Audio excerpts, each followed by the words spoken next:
आप किसी को हर किसी से लगातार मापते हुए उससे प्यार नहीं कर सकते। तुलना प्रेरणा नहीं है, ये सुधार के रूप में छिपा हुआ क्षरण है। प्रिया का हमेशा से मानना था कि प्यार का मतलब आप जैसे हैं वैसे ही दिखना है। 28 साल की उम्र में जब वो भोपाल में आपसी दोस्तों के माध्यम से 31 वर्षीय राहुल से मिली तो उसे आशा महसूस हुई। वो एक स्पष्टवादी व्यक्ति थे, एक बैंक प्रबंधक के रूप में अच्छी तरह से स्थापित थे और खुद को आत्मविश्वास से भरे हुए जानते थे, जो आश्वस्त करने वाला लगता था। उनका प्रेमालाप शांत, सम्मानजनक, लगभग पाठ्यपुस्तक था। परिवार द्वारा अनुमोदित बैठकें, सावधानीपूर्वक बातचीत, मापा स्नेह, तुलनाएं चुपचाप, लगभग किसी का ध्यान नहीं जाने से शुरू हुई। सबसे पहले उन्हें हानि रहित, प्रासंगिक लगा।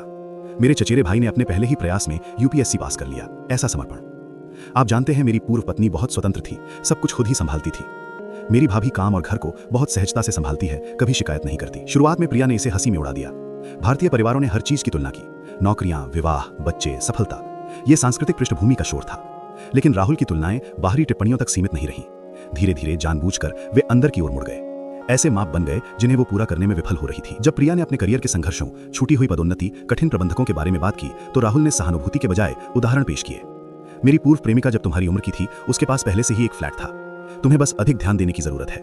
जब प्रिया ने उसके लिए खाना बनाया, उसे नए व्यंजन सीखने पर गर्व था, उसने लापरवाही से उल्लेख किया कि किसी और ने इसे बेहतर कैसे बनाया। मेरी माँ के संस्करण में अधिक स्वाद है, या मेरी बहन इसे पूरी तरह से बनाती है। प्रत्येक तुलना धीरे से हुई, मुस्कुराहट के साथ, अनौपचारिक लहजे में प्रस्तुत की गई, लेकिन बार बार, अथक रूप से। प्रिया अपने बारे में हर बात पर सवाल उठाने लगी। उसने अदृश्य मानकों के मेल खाने की कोशिश करते हुए कड़ी मेहनत की।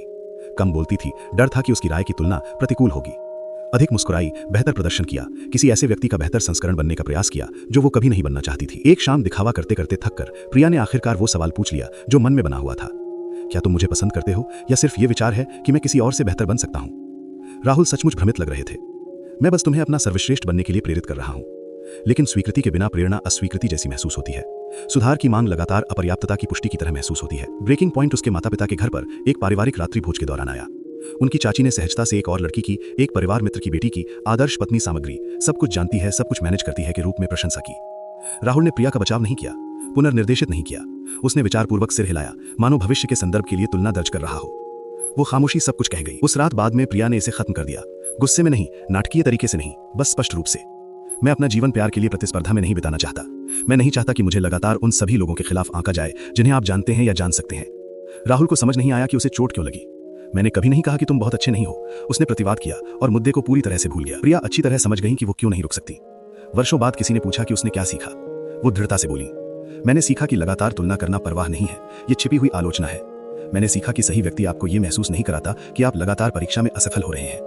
और मैंने सीखा कि प्यार को जश्न मनाना चाहिए कि आप कौन हैं, न कि लगातार आपको ये याद दिलाना चाहिए कि आप कौन नहीं हैं।